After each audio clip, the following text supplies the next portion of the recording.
everybody. My name is Jeff Ameriine. Welcome to the USC Supply Chain Technology and Innovation Panel.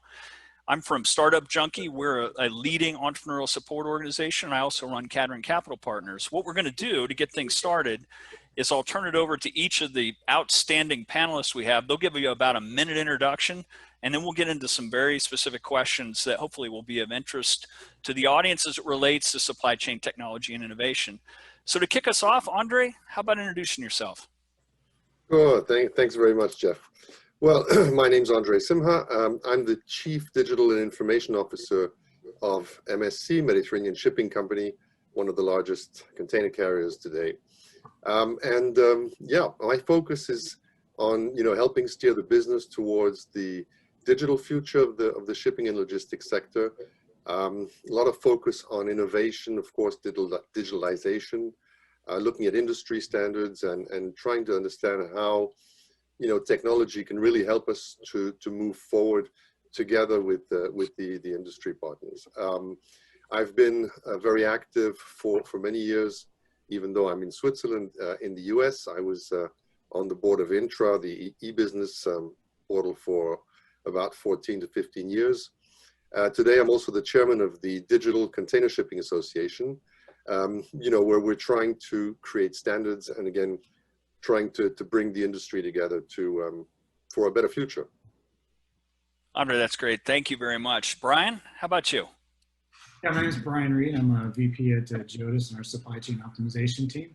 And we focus on 4PL solutions in the supply chain optimization group. But as you know, GEODIS is a much larger logistics organization working with partners around the world, much like Andre's organization on the ocean container side.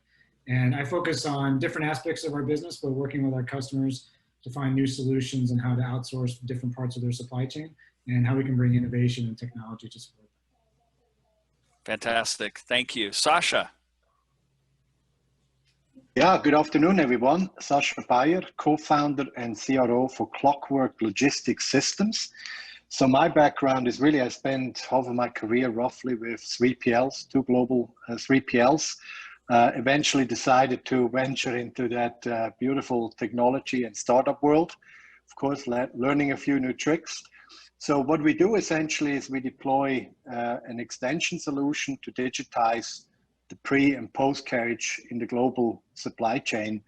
Our team certainly understands the business, and we also believe that it's truly a solution that is globally scalable. Our customer base ranges from the typical BCO, global BCO, to 3PLs, some of the largest in the world, and we're obviously going to help them on the journey of digitization in that space. So thanks for having me again. Really a pleasure to be here on this panel. Yeah, thanks for joining us. Mike? Sounds great. Thanks, Jeff, and really excited about today's discussion.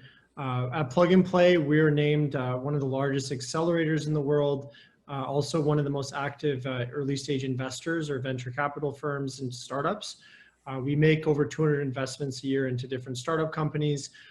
Today, we've invested in over 10 companies valued over $1 billion, like Dropbox, PayPal, Lending Club. We had a recent exit actually from Southern California in Honey, which is a coupon platform that was bought for $4 billion from PayPal. So we're super excited about that. I've been at the firm for over 5 years.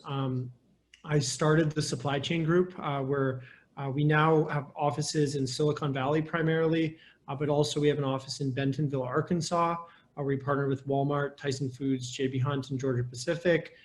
We just announced a new supply chain accelerator office in Toronto, Canada, along with Canada Post and BASF, as well as an office in Europe, in Hamburg, Germany, along with Shell and DB Schenker. So we look globally at startups to invest in them, to accelerate them, and also connect them to our industry partners, including Brian, who's one of our partners from GEODIS. Thanks very much, Mike. Daniel, how about you? Well, so hello, everyone. Thank you all again for taking the time to join our chat today. My name is Dan. I'm a general manager at Uber Freight, which is Uber's brokerage arm for over-the-road trucking, and I oversee our shipper platform, which is essentially our digital-first self-service platform for typically small, medium-sized shippers. And like Uber, I'm actually also a new entrant into the industry with only about a few years working in freight. but have had quite a bit of journey through tech, working early on at companies like Square and DoorDash. So really excited to be with you all here today. Fantastic. Thanks for joining us. Manish? Hi, everyone. This is Manish Kapoor, and I'm the founder and CEO of two companies. One is ADVANTIX.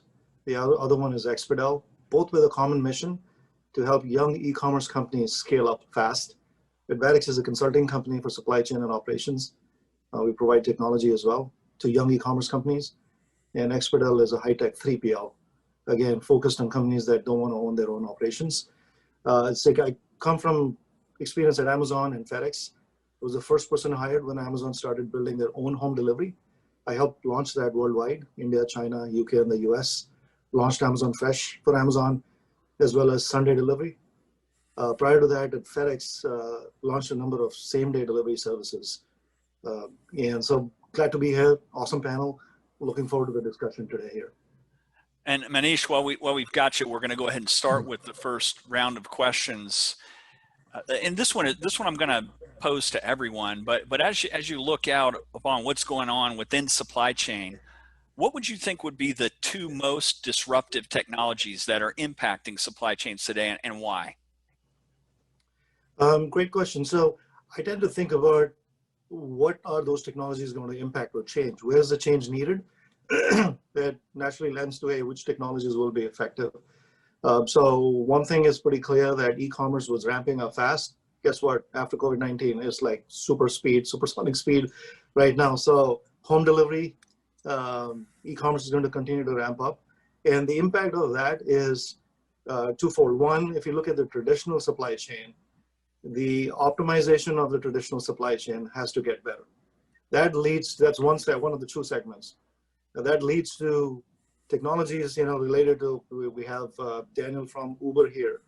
Big focus is these trucks have been running with open capacity underutilized. So we'll see more and more optimization technologies that are focused on utilizing assets better, so we can improve the unit economics overall for the traditional side of the business. The other end is, if you think about last mile, which is home delivery, that is the most disruptive part of the supply chain as far as e-commerce is concerned. And in that segment, we'll see more innovation. Amazon just got the approval to fly drones and use those for deliveries. FedEx just a few months ago announced they're using robotics to go to people's homes. And we're actually actively working with GM as well to look at other automation in last mile. So we'll see more automation in last mile, and again, more optimization technologies, machine learning, software-based technologies to improve the utilization of assets. Fantastic. Daniel, what about you? What do you think? Two most disruptive. Yes, well, appreciate the call out, Manish. I think from the point of view of a broker, we keep seeing more and more disruptive technologies emerge as a result of building a tech-enabled network, right? Where when you have your entire driver base using mobile apps to book and tender loads, then you're able to layer on dynamic pricing algorithms, machine learning models, so that all of these drivers can now see the execution price of any load without having to call or negotiate. You're essentially removing tons of different traditional bottlenecks to further innovate within that supply chain. So, for example, as a result of this network, we're able to now bring and guarantee instant quoting to our shippers for any lane for up to 14 days out. And we've actually bundled this into a self-service platform for our smaller shippers to help manage their freight. And this has actually been quite disruptive, as it's basically brought this long tail of hundreds of thousands of typically ignored, untagged, small, medium-sized shippers online. And once you get that demand liquidity, you can actually implement a whole host of innovations where we can now not just bundle low volume freight within just one shipper, but we can actually scale that across a number of different small shippers who all have low volume freight to keep the costs low. And I think the second innovation that we're also seeing as a result of these tech-enabled networks is this evolution of a cost-plus model, right? In conjunction or in favor over the traditional RFP process, where especially in the current environment when the market is just incredibly uncertain, being able to dynamically cost out these rates, provide access to instant capacity, have helped reduce the traditional costs of a shipper running some of these formal RFP processes. So we're seeing quite a bit of disruption that's been accelerated just from the basis of having a lot of these tech-enabled networks. Fantastic. And Mike, given what you do at Plug and Play and the fact that you run that supply chain vertical and see cohorts of companies on a regular basis, what are your top two? disrupt? I know that's like picking between your kids, but give it a shot. Yeah, that's a really good point, Jeff. It's really hard to figure out what my favorite are when there's so much opportunity in the market. The supply chain market has changed dramatically because of COVID, and we're actually seeing a lot of opportunities for investment currently in the market that we're really excited about. So very grateful to be in supply chain right now. But just a couple areas that I'll mention. Number one, I would say, is artificial intelligence and the need for robotics and automation. Like when you have things like COVID-19, where you can deliver something more safely with a robot, or de-risk potential contaminations with COVID-19 with a robot rather than human, and you can have more social distancing, for example. Those are huge trends that have been stimulated because of COVID-19. But there's all the technologies in the background where you need IoT sensors to track and the data. You need to clean the data before you can really have like strong artificial intelligence that you can utilize in this supply chain. So those are things that we also connect. And then I'll just quickly, I could talk forever about this question, and so I know I've limited time. But the last trend I've really noticed recently is hydrogen and clean energy. There's been a huge demand for new kind of renewable energy across the supply chain in trucks and different opportunities. So those are some big things that we've been looking into a lot recently. That's really good. Sascha, what about you? Yeah, cool. I mean, I would also think in the areas of heavy disruption, I think drones have to be in there for sure. Not just from a delivery perspective, but even when you look at inventory management, possibly inside the four walls. Robotics also super interesting, but in general, we also believe that there is something that comes, or has to come sooner, which is really the digitization of the global supply chain, especially in areas where we just don't access it properly, right? And here we're essentially, and I'm not sure if always everybody understands it, but we're replacing essentially pen and paper.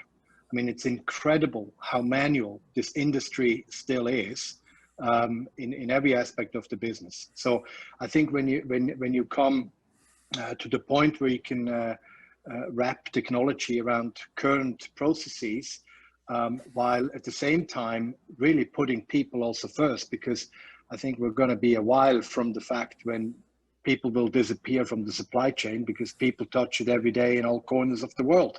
I think then you really have also in that aspect of things some serious disruption. Yeah, and of course from the way we look at it, we also have to wonder sometimes, all these billions of dollars of investments, right? Whether they go into the right places, right? Because a lot of it feels like it's almost like far out, right? It's too far in the distance while we need help now.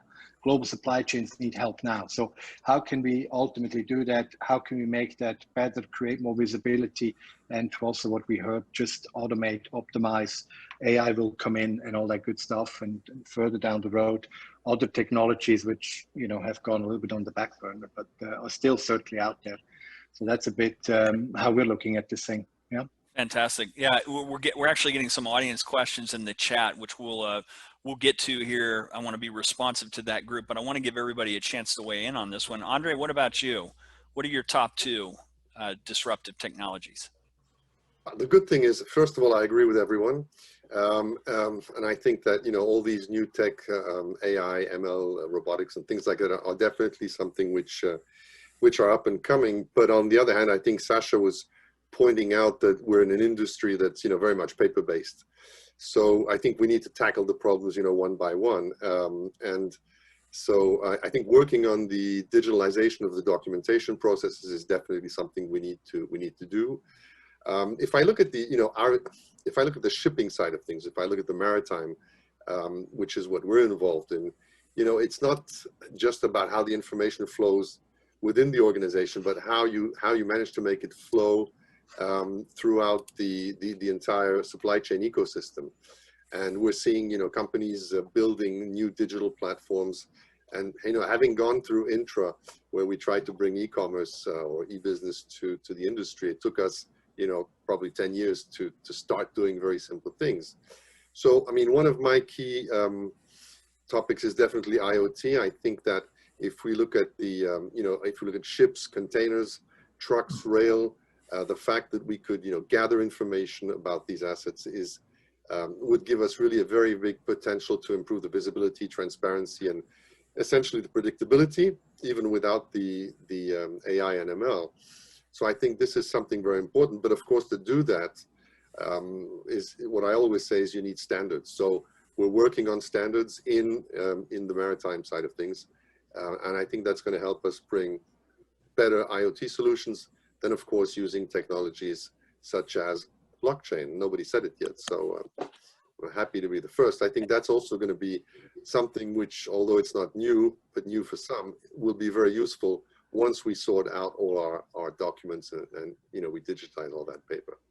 And you're not supposed to drop the jargon without giving us the wink that that's one of the drinking words we agreed upon. Absolutely, absolutely. So next time blockchain, you go off screen and you got to take a shot of something. But Brian, round us out here. What are the top two disruptive technologies that you're seeing? Yeah, I'll echo with Andre. I think it's important to understand not just what you can execute, but also what you can understand. And Sascha mentioned this too, right? So if you look at some of these technologies, such as, automation, or even more so in the AI and the ML space, employing those in areas that are going from the paper and pen or pencil straight into digitalization, they might be able to do that actually faster than a big organization, right? Because they don't have all this overhead and this complex ball of yarn that they have to kind of tease apart to put the technology in.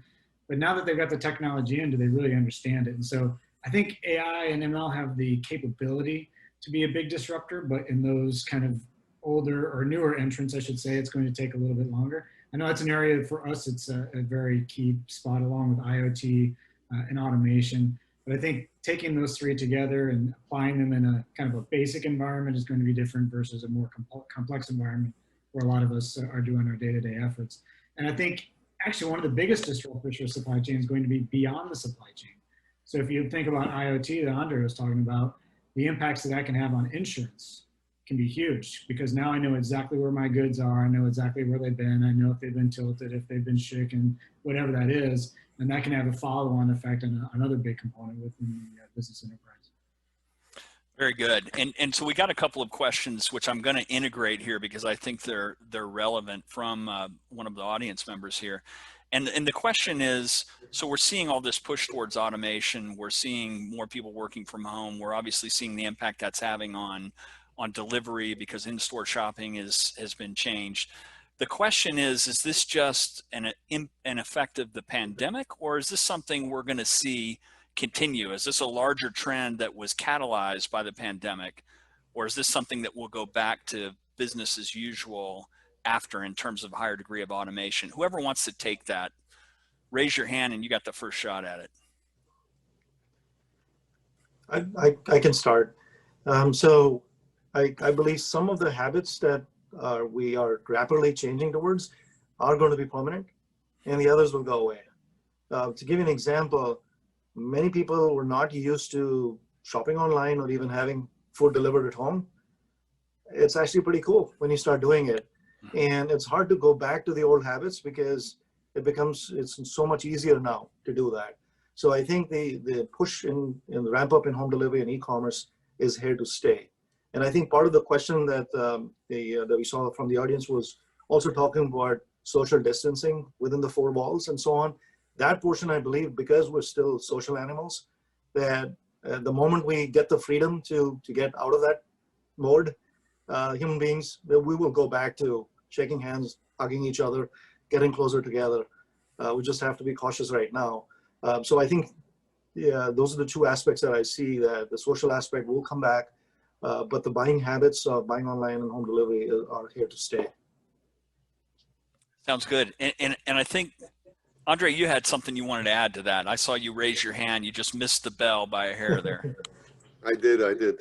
No, look, I think that, obviously the COVID situation, I mean, we saw the change, at least in my industry, particularly in our offices. We saw the change because, things that we were using, tools we were using, and, IMs and WhatsApp and all these things, as Zooms and what have you, which was, relatively common for people on the tech side. I think a lot of the colleagues didn't really understand that. They preferred, you know, to pick up the phone, let's have a meeting. I mean, I used to fly half of my time, and we would go to London from, I'm in Geneva, we would go to London or to, you know, Paris, Brussels for a 2-hour meeting, just, you know, to be face to face. And so I think that part has changed. I think that a lot of people have realized that that when we talk about, you know, digital transformation and all these, do I have to drink on that one too? You know, We'll it's not so much, okay, it's not really about what the technology, you know, does for us, but it's about how do we continue to operate, how do we continue to work in an environment which is, you know, essentially hostile. So coming from the 1980s, I've seen that change, and of course, I think a lot of us have adopted it, but a big part of the people that have not adopted, you know, have sort of plunged into it. And as I think Brian said, you know, getting home deliveries is now something that people find perfectly common. And then I guess some of that is going to stay. Although, again, being European, we miss, you know, kissing and hugging our colleagues. So yeah. I'll give, there was a follow on there. There was a question where the audience member asked, where we've seen very little innovation in supply chain. And I'll make the commentary here because I know many of you have motor freight experience. The one area that I think is crucial that has to change is within motor freight, the average age of a long haul driver is middle 50s. And the churn rate in most of those motor freight carriers is somewhere between 90 and 150%. Doesn't matter whether freight volumes are up or down, it's a high churn business. So the thing that strikes me is, yes, with autonomous vehicles, maybe you get to the point where that's no longer an issue, but I'd be curious as it relates to innovation, which may not be a technical solution, who wants to take on how we address the driver shortage and driver retention? Who's got some thoughts around that? Well, we have obviously some ideas here as well, and we just fundamentally believe, you know, that what you stated is right. The average driver has a certain age, right? And eventually there will be new ones coming in. I think that event will happen before we see autonomous driving. And hence, the next wave of drivers is a different caliber. It's possibly an Uber or a Lyft driver. Now, God forbid you give one of these individuals a paper and a pen or a typewriter to make matters worse. They wouldn't even know what to do with it. Right. So I think that's really a point of where we need to look out and provide new technology, let alone obviously of making the job easier and possibly even keeping it safer altogether, right? Because you just have better tools available to do it. Yeah. Absolutely. Well, so we're going to get back to some of the other sort of mega trends that we've seen, or the trends that we've seen that have been caused by the pandemic. And Daniel, I'm going to start off with you on this one. It's what consumer and enterprise behaviors have you seen that have changed during COVID-19 that are driving supply chain innovation? We talked about some of them, but I'm really interested in your perspective. Yeah, and to echo on a number of folks' points so far, e-commerce has just exploded, right? And we've seen this shift in consumer spending from services to goods. You're seeing an explosion of demand as tenders across shippers have just dramatically risen over the last 2 quarters. And I guess a great tie into the latest point that we're talking about is that the supply base just hasn't been able to keep up, right? The rejection rates are as high as ever, and as a result, the rates are sky high. So when you're seeing this much uncertainty in the market, it just becomes more and more imperative for shippers to access that instant capacity, right? And it kind of builds on top of what we've talked about of having this tech-enabled network where, you know, at least for Uber Freight, we're actually seeing our API business where we've integrated with a number of large TMS players like BlueJay, SAP, and MercuryGate just soaring over the past few months as shippers adopt these new technologies to get a little bit more certainty in their routing guide and looking to technology that can accommodate the high frequency bidding nature of their business. So, you know, once this technology is in place, the shippers begin to realize that there are a ton of ops efficiencies resulting from this type of behavior. And it kind of just moves them further and further away from this ops heavy pen paper type of work to streamline their supply chains even further. Got it. Mike, what about you? What are you seeing? The two behaviors in enterprise and consumer during COVID-19 that are driving supply chain innovation? Yeah, it's a great question. And I think it touches a lot of the things that were already mentioned, but the elephant in the room is obviously e-commerce is exploding right now. And I believe that e-commerce is a trend that will stay. Like people are going to get accustomed to ordering things on Amazon, or they're just ordering things right to their door. And I think it obviously will die down to some extent, but at the end, I think this is probably a tipping point for e-commerce. Also, I think another big one I mentioned earlier is like safety. It's critical to have safety in your supply chain. How can you ensure that you're not transmitting COVID across different parts of your supply chain, for example? And like digitizing bill of ladings, for example, or digitizing that paperwork, I think right now is more critical than ever. Because if you think about it, there's a business case for it, but then there's also a safety case for it. Because if you're transporting paper for people across the supply chain, then you could transmit COVID, for example, on the piece of paper. So I think that's another big trend that will stay and create more urgency for digital transformation. That one is really good. This non-standard bill of lading, and the fact that you've had legions of hourly employees scanning this stuff in, and all the information latency, it only amplifies the issues around COVID now that you're having to handle that paper. So that's really a good call out. Brian, what about you? What are two consumer and enterprise behaviors you've seen that have changed during COVID-19 that are driving supply chain innovation? Yeah, I think we're seeing what everyone's seeing, right, with the rise in e-commerce, and our U.S. businesses is heavily supporting e-commerce, such as Apple and other people. And I think that I agree it's going to be around. This was just an accelerator. It was already there. It was already accelerating. It just steepened the curve for everyone on how to support it. And I think that consumers get used to that shorter timeline in many instances. I do think that some of it will disappear in the fact that there may be some e-commerce that you're doing today that isn't as fast as it is going to the store. So I know myself, if I need something from Home Depot, I'll probably run down to the Home Depot because I can actually go get it really quick, finish my project right away, versus e-commerce. I have to at least wait hours, if not a day or two, to get it. So I think also bringing in that timeline component is what will make a difference. I think the low touch and no touch is also something in the supply chain that's going to continue to grow. You know, Home Depot just announced today that they're going to start providing no touch lockers at all their stores for pickup. So you don't even have to come to the parking spot to pick it up. There's just a locker you're going to go to. And you see that a lot in apartment buildings and other larger residential areas where instead of UPS going from house to house and spreading the virus potentially or contacting a lot of different locations, they go to one location, can be disinfected very easily in that one location. So I think kind of those no touch and low touch areas that really go back to Mike's point around safety. And I think safety also within the four walls, and I know we talked a little bit at the very beginning, the safety within the four walls has really been focused around physical safety to begin with, and physical by back hurt, damage, and issues that you might be doing and bending and lifting devices. And so I know with Mike and the group at Plug and Play, we've looked at things around exoskeletons. And while I think those are still important and can still provide a benefit, now those same devices can also give me my 6-foot radius measurement. So it makes that business case a little bit easier when you start to pile on these benefits. And so I think we're going to start to see it branch out in some areas. And I think there's some we don't even know yet, right? The startups that are solving our problems are just now forming from COVID. So we probably have at least a 6-month delay until we start to see some of those even more exciting innovations coming out. Yeah, it's really cool. I mean, and what comes to mind when you talk about the industrial IoT and the industrial athlete is the work that's being done at Strong Arm Tech, for example.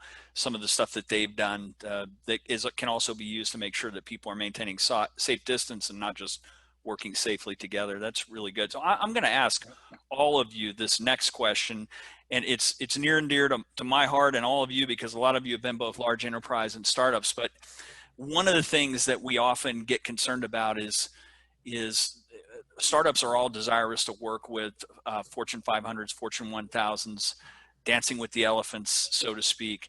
So Andre, starting off with you, what can large enterprise do to work more successfully with supply chain tech startups? What are some thoughts? And I'm going to give everybody a chance to weigh in on this one because I think it's crucially important for a competitive advantage of both the large enterprise and the startups. I think that's a very interesting question, Jeff. And personally, I've always been attracted by startups. I think that you need that sort of you need that freedom to bring innovation, new ideas, and you mustn't be afraid to try things that perhaps we would say, okay, that'll never work. I didn't talk about the digital bill of lading because that's one of my favorite topics. But I think that if you I'm on the board of about 3 startups, And I can tell you it's a hell of a job. Very often what I see is that they tend to have a lot of ideas. They tend not always to have the focus on what brings value to the company that they're working with. That's one of the things that I found to be quite difficult. And but I think that it's the only way to accelerate the deployment, for example, of certain technologies and to make it work for the large enterprise. Things that very often we cannot do internally because of the complexity of the organization. So I think that if you're a startup and you want to do business with us, it's going to be tough, but you need to you really need to push it through. That's great. Daniel, what's your perspective on that? I mean, given that you spend a lot of time in the startup world, how do you do it without getting crushed by the large enterprise? And what should the large enterprise be thinking about as well to work more effectively with startups? Yeah, I almost look at the question and try to flip it around, which is like, how can supply chain tech startups work successfully with large enterprises, right? Because as Andre said, there's a ton of eager operators and engineers out there that are just trying to build a ton of products that are being used. And I think it's very important to, just from the very start, work closely with these enterprises to identify actual problems to solve, versus kind of build out solutions and then jump in trying to find different problems to solve. It might not be like a real pressure point for these enterprises. So I think a lot of it is just really working right from the start with one of these partners. I mean, the freight industry is obviously extraordinarily complex, right? So there's a ton of areas and opportunities to innovate. So I think it's really working right from the start with these large enterprises. But if we were to kind of flip that question back, which is how can large enterprises work successfully with supply chain tech startups? To me, it's just keeping an open feedback loop from the very beginning, right? Which is, again, you have these teams, these very scrappy teams with very little overhead that are able to move, quite quickly to ship things. If we can create that feedback loop and have it right from the very start, you can actually build something pretty neat. That's fantastic. And Manish, you've seen this from all sides. You've been in big operators, as big as they come, and you've been on the startup side of it. So talk about how is it that startups can be enterprise ready, and how is it that enterprises can get the value out of a startup without crushing them? Yeah, I think Andre hit on the nail when he talked about the small companies, and the startups tend to focus on their own product and what they've built, and less on the impact it's going to have on the customer's business.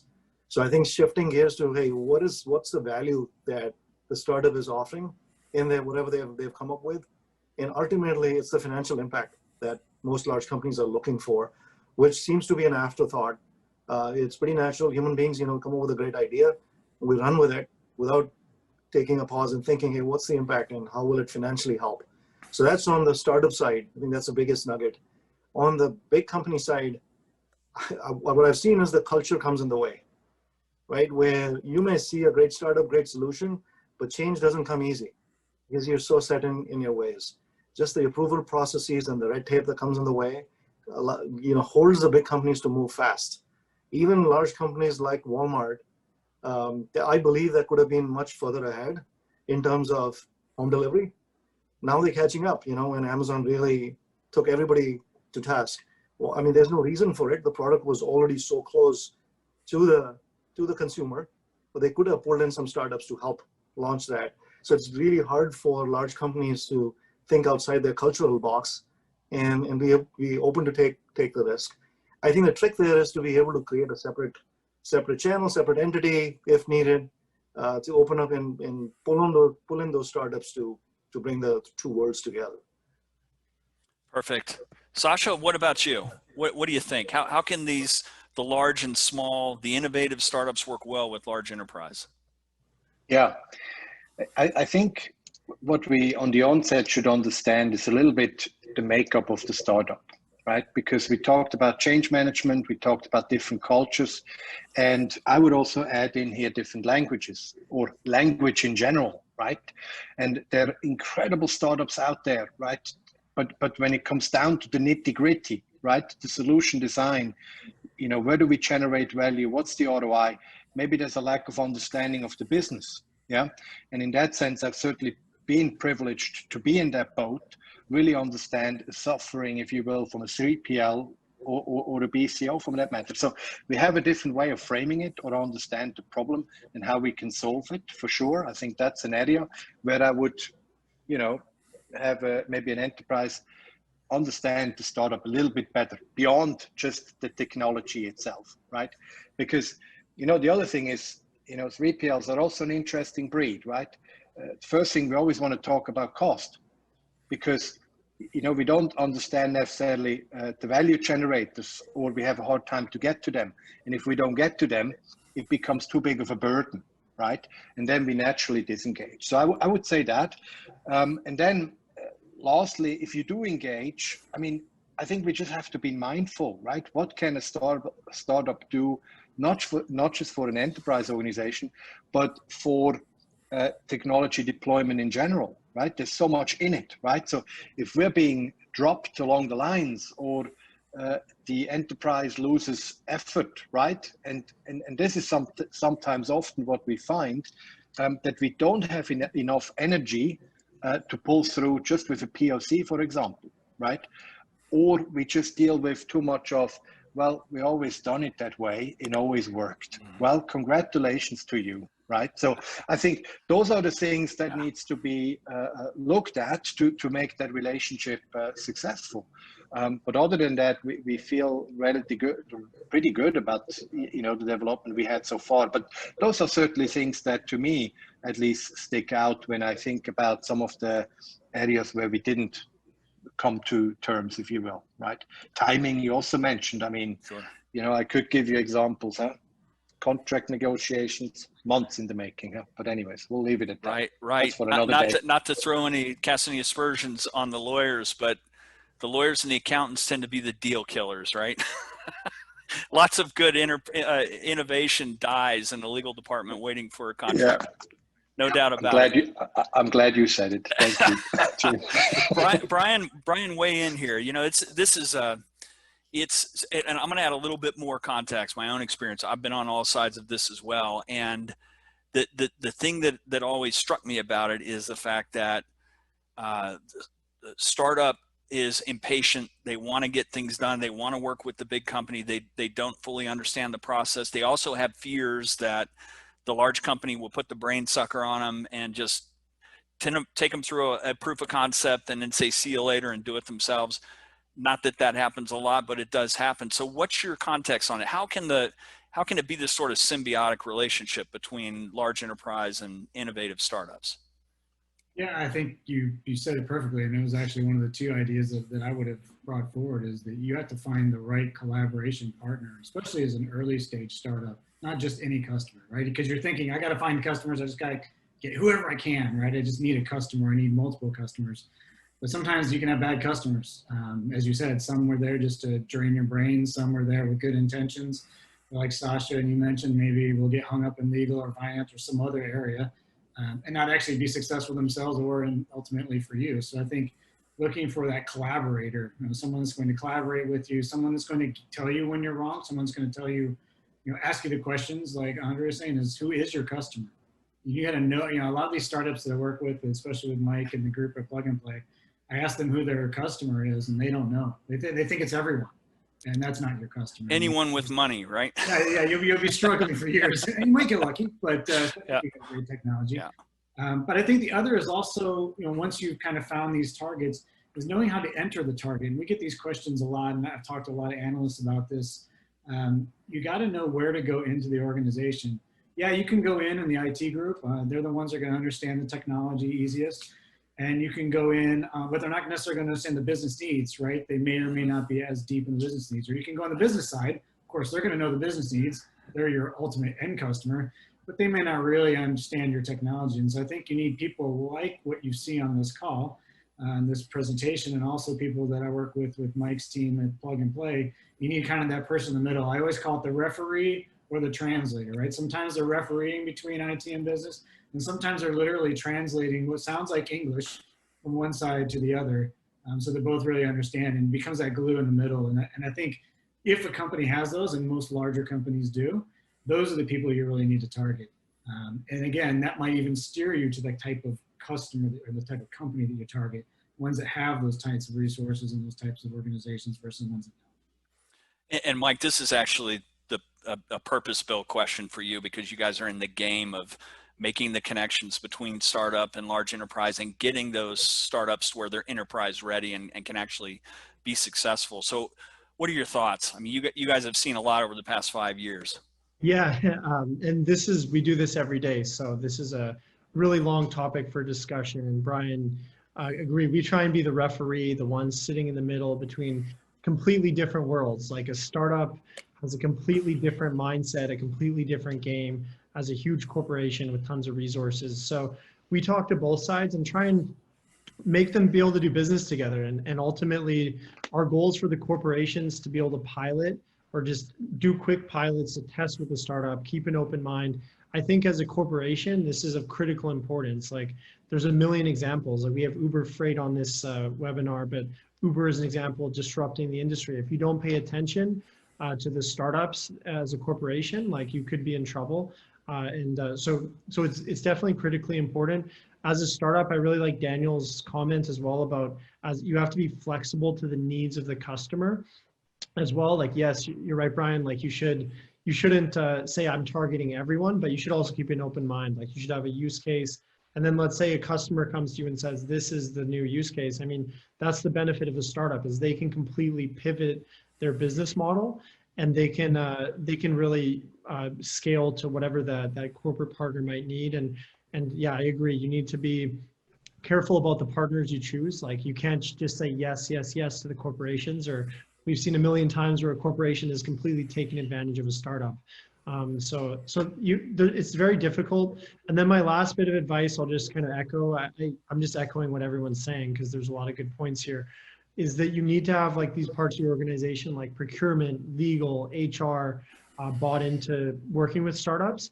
Like as a large organization, a lot of times they're used to working with traditional vendors like Microsoft or SAP, whoever, and then it's just going to get shut down. But as a startup, like you need to limit your legal documents, have a smaller MSA to work with these startups, and really keep an open mind to test and pilot. And if it works, then you scale it. But if not, then you just kill it and move on. It's a really great inputs on that one. And we're going to completely shift gears a little bit here, given that this is a USC sponsored supply chain summit. And I'm actually affiliated with a good supply chain program at the University of Arkansas as well with national accolades. So we're bound to have people watching this panel that are undergrad and grad students within the supply chain disciplines. And the question there is, what advice as panelists and as industry professionals would we have so that these students can be successful? What kind of skills do they need to pick up? What kind of attitude do they need to have? What sort of businesses do they need to look at? Manish, why don't you lead us off on that? This is really advice to the next generation of supply chain leaders. Yeah. So I've been working closely with USC, our entire team has, and we're working closely with the master's class for supply chain on certain projects. And then we have internship program as well. It's been really great for all of us because there's great talent and they get to explore what they want to do. So I think a few things I want to highlight is I've come across students who want to take a more traditional path, going into, we talked about procurement, and which is also part of supply chain. So there are more traditional types of jobs. You got to make that choice. And then there are other students who are open to cutting edge innovation, trying new things. So you got to decide what are you comfortable with and take that path. I think the common theme I'd say is part of it is education, but a lot depends on initiative and taking those chances. Networking is big. I mean, these events help. I know, when I was in grad school, I got hooked onto LinkedIn, and I don't think a single day has gone by in the last, 20 years that I haven't spent time, at least a few minutes, building the network, and that's important. You don't know when that network is going to come handy. So I think choosing a path, you want to go traditional or disruptive, building a network is a big piece. And we talked about, hey, do you want to work with a startup or do you want to work with a larger company? Very different culturally. where you get stability with the larger companies. There's higher risk with the smaller companies, but potential faster growth as well. And you get to learn a lot. You get to wear multiple hats. So I think exploring all options and then knowing what you want to, where you want to be in a few years will help you chalk that path towards that. Oh, that's great.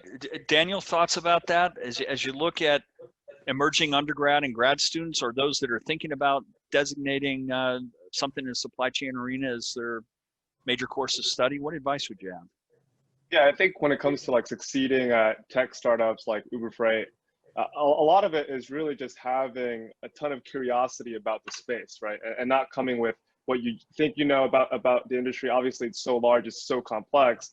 I look at all the folks that do quite well at Uber Freight, and it's folks that are coming in kind of like not really understanding the full picture of the industry, but just ask hundreds and hundreds of questions, right? And I think you look at Uber Freight, the business itself is only about 4 years old, and we kind of came in as a new entrant into the freight brokerage space, and we just worked very closely with a lot of enterprise shippers and just asked hundreds and hundreds of questions to just build all these right products. If we're bringing folks onto our team, or if I'm hiring folks, that's kind of always the #1 trait that we're looking at, and we've seen that scale pretty well within the organization. Great. Mike, what do you think? Yeah, no, definitely a lot of thoughts on this, and there's a lot of opportunities in supply chain. So the folks at USC who chose supply chain to study, it's a great field, and there's a ton of, especially nowadays with COVID, it's a really good field to be in. My advice to the people, the undergrads, is you should really try and find people like within your network, or whether you cold outreach them on LinkedIn or whoever. It's better to get a warm introduction, but to find people actually within the industry to try and build those relationships, learn directly from them, because I feel that there's still a lot of relationships that are very important in this industry.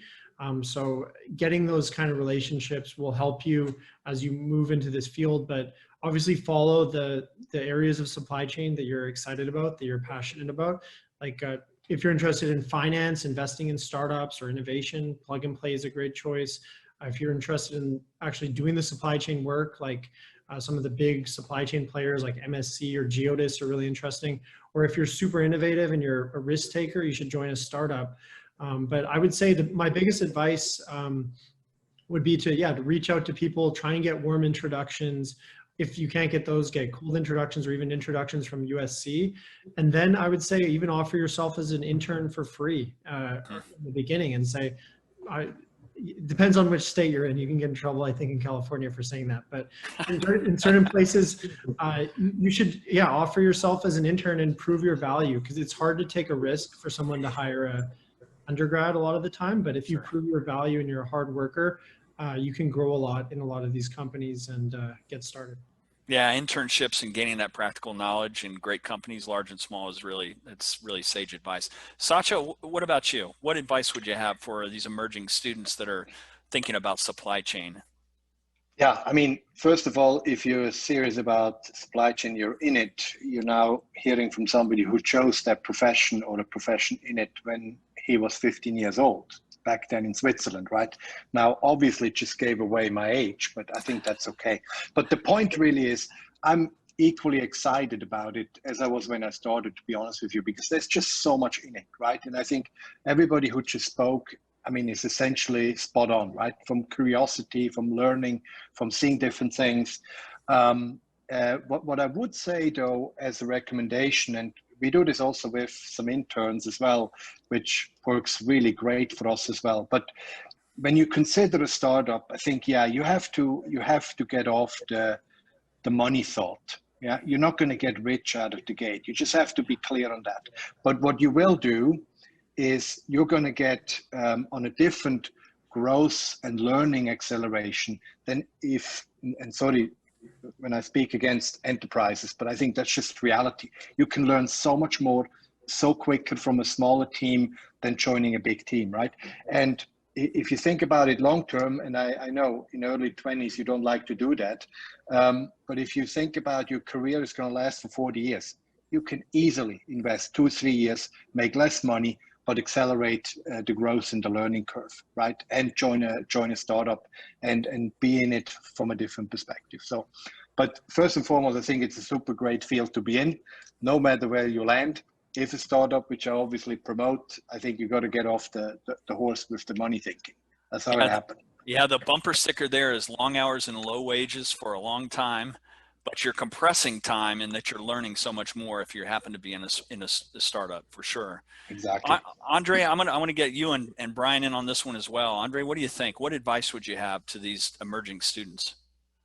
Well, I think, I think everyone's said some very interesting things. For me, obviously, I'm a bit like Sascha. I've been in this business for about 40 years now, and even though I was on the tech side, I still find it fascinating. I think what's interesting is that if you have to look at the industry as a whole, you have to understand what the industry does. The fact that it enables trade and commercial relationships, and it's about how you get this product from here to there, and what you consume comes from was manufactured somewhere and transported, and so there's this whole excitement and fascination around the industry. Now, I think as a graduate, my recommendation would be obviously to try to join one of the larger companies where perhaps you'll be able to rotate between various departments, gaining experience in the different sectors of the business, and then making your choice as to what it is you're interested in. And I think enthusiasm is very important. Understanding why supply chain, because I think, as somebody mentioned before, it's not a high-paying industry and it's long working hours. Although with digitalization we're going to solve that. But I think that you have to understand, if you work for a shipping company like MSC, you have to understand what it is that you're doing, what it is that you're bringing to the world, and that you're part of a bigger picture. Brian, couple words from you on this, and then I want to transition to the geopolitical, and I'll have you lead off on that as well. So advice for students as it relates to supply chain. Yeah, no, I think a lot of great advice here from some really good experts that are in different parts of this ecosystem. And I think that, the one thing I would say from a LinkedIn or a networking perspective is come in, just like you were saying at a startup, come in with the idea of learning versus becoming an employee. If I've got someone that connects with me on LinkedIn and says, hey, I love what you do, I'm interested in that space, I'd love to learn more about it, can you help give me advice, can you tell me something about the organization, whatever, I'm always open to do those kind of things. Versus if someone just says, hey, do you have a job for me, right? Or at least is having that more direct push of a job. You got a much better chance of actually getting a job by coming in with a learning mindset, because I'll see you, I'll understand what you can bring to the value to my organization or to a colleague that I know is looking for a really smart young student coming out of grad school or coming out of your undergraduate. I would also say, if you're like Andre and Sascha and came at this from the very beginning, myself, I come from a science background, so I'm kind of an oddball.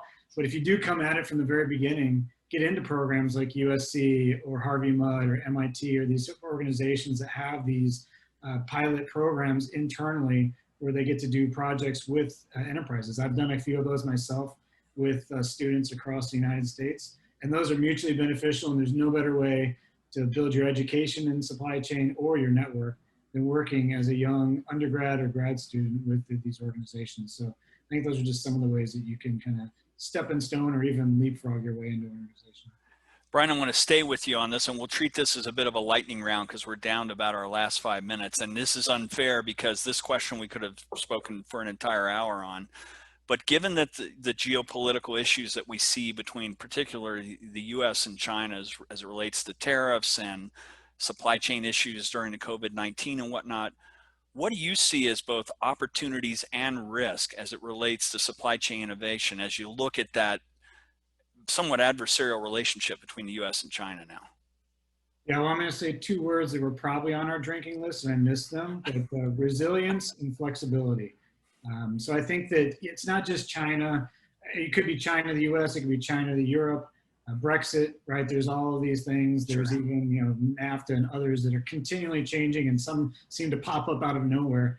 So I think the flexibility built into your supply chain, and maybe it's China plus one, maybe it's nearshoring or reshoring. I think those three topics are going to become more and more prevalent in our industry, and it's going to be less of just looking for the lowest cost, although the consumer will define that, right? If we try to reshore things, we try to nearshore things, and all of a sudden the pricing goes up, the consumer is going to tell you if that was the right decision or not pretty quick. Right. So I think those things to build your resilient, flexible supply chain are going to be critical in these geopolitical or pandemic issues that pop up. Andre, what about you? I know you've got a global and international perspective. What do you think? The U.S. and China are butting heads. What are your thoughts? You know, I'm only the techie here, so no, I think that you know, companies are looking at diversification, the manufacturing processes, you know, lower risk countries. Of course, as a container line, we have to follow the market, as we say. And I think we're definitely, if we look at the environment, it's become more conducive to operating on intra-Asia routes, and we've, you know, introduced all sorts of new services, including during the COVID. So we tend to follow the market. So I'm not being a politician, I won't comment on my personal opinion. But yes, I think that it's a global world. It's a global world, and there's competition the same way there's competition within businesses. Got it. Sascha, what do you think? Well, first of all, I think it's a huge opportunity to build that resilient supply chain, as Brian indicated, and to actually go about it with a lot of speed too, because we just have to. Yeah. So that's the opportunity. I do believe, though, there are challenges on hand. I mean, cyber security is just one of them that especially also on the tech side need to be very mindful. And then I think the other item is, you know, is tech really globally deployable everywhere in the same speed? You know, there are challenges out there, of course, going back to China as it relates to tech rollout, because you're just limited in a few ways. There may be other parts in the world. So I think opportunity and the certainly very prominent challenges I see in those two items. Yeah. Perfect. I'm going to try to get the last three of you in on real quick comments here. Mike, what are your thoughts? Yeah, sounds, I'll try and go really quick, but yeah, resiliency I think is key. The other thing that I've noticed with technology and we believe in is that technology can come anywhere in the world. So always keep an open mind. I do think like China, as we discussed, is a very different market. It's a different world. But I mean, we look globally, we look in startups in China. Sometimes it's hard to get them out of China, but there's definitely challenges. You just have to be aware of them and always willing to adapt when needed. Perfect. Daniel. Yeah, and I think the word's been said quite a bit of times already, right? And it's just, you just keep having this imperative need for resiliency. And I think for me, it's whenever there's any uncertainty, there's an opportunity for innovation. And, you know, with all the commotion that's definitely going on, it's just more and more imperative for folks to adopt to different innovations. Perfect. Manish, land the plane for us. You get the final comment. Okay, I want to draw attention for those who attended the keynote session today that Nick led and the Dean of the Business School from USC talked about. It was fascinating, some of the data that they shared. 2 years ago, the massive impact on China in terms of the trade with the US, you can see the graphs just dropping. And the expectation was that all those jobs will come to the US, but there's different effects. What they shared was Vietnam, for example, and some of the other Asian countries have picked up, and Mexico has picked up rapidly as well. And they shared how it might be cheaper to produce in Mexico, the total landed cost overall.